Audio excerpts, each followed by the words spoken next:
പ്രിയ ദൈവമക്കളെ, നിങ്ങൾ നേരിടുന്ന ആ പരീക്ഷ, നിങ്ങൾ നേരിടുന്ന ആ ബുദ്ധിമുട്ട്, പ്രയാസം നിങ്ങളുടെ ജീവിതത്തിൽ നന്മയ്ക്കായിട്ട് ദൈവം ചെയ്യുക തന്നെ ചെയ്യും.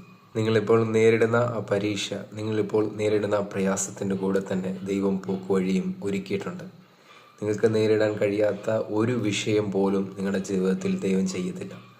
ആ ദൈവം അതിന് വേണ്ട വഴിയും ഒരുക്കി വെച്ചിട്ടാണ് നിങ്ങളുടെ ജീവിതത്തിൽ ആ പ്രയാസം അനുവദിക്കുന്നത്. ഒരു കുശവൻ്റെ കയ്യിലെ കളിമണ്ണ് ഉടഞ്ഞാൽ മാത്രമേ അതിമനോഹരമായ ഒരു ഉപകരണമായും തീരത്തുള്ളൂ. അനേകർക്ക് പ്രയോജനമാകുന്ന, അല്ലെങ്കിൽ അനേകർക്ക് അനുഗ്രഹമാകുന്ന ഒരു ഉപകരണമായി തീരത്തുള്ളൂ. അതുപോലെ തന്നെ ഇന്ന് നിങ്ങൾ അനുഭവിക്കുന്ന പരീക്ഷ, നിങ്ങൾ അനുഭവിക്കുന്ന പ്രയാസം, അത് നിങ്ങളെ ഉടച്ചു കളയാൻ വേണ്ടിയല്ല, അതിമനോഹരമായി ദേശത്തിന്, പട്ടണത്തിന്, നിങ്ങളായിരിക്കുന്ന സിറ്റുവേഷന് നന്മയായി തീരാൻ വേണ്ടിയാണ്. ഇപ്പോൾ നിങ്ങൾ അനുഭവിക്കുന്ന ഏത് വിഷയമായാലും ഏത് സാഹചര്യമായാലും യേശു അതിനുവേണ്ടി പോക്ക് വഴി ഒരുക്കിയിട്ടുണ്ട്.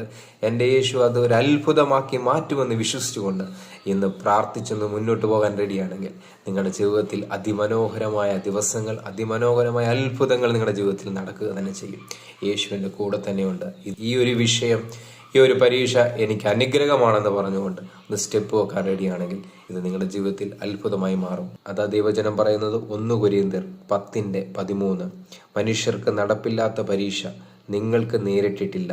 ദൈവം വിശ്വസ്തൻ. നിങ്ങൾക്ക് കഴിയുന്നതിന് മീതെ പരീക്ഷ നേരിടുവാൻ സമ്മതിക്കാതെ നിങ്ങൾക്ക് സഹിപ്പാൻ കഴിയേണ്ടതിന് പരീക്ഷയോടുകൂടെ അവൻ പോക്കുവഴിയും ഉണ്ടാക്കും. ഇന്ന് എന്നെ കേൾക്കുന്ന പ്രിയതമക്കളെ, നിങ്ങൾ അനുഭവിക്കുന്ന ഏത് വിഷയമാണെങ്കിലും ഏത് സാഹചര്യമാണെങ്കിലും അതിന് വേണ്ടി കർത്താവിൻ്റെ അത്ഭുതകരം ചലിക്കും. അതിന് പോക്കുവഴിയും ഒരുക്കി കഴിഞ്ഞിരിക്കുകയാണ് കർത്താവ്. ഒന്ന്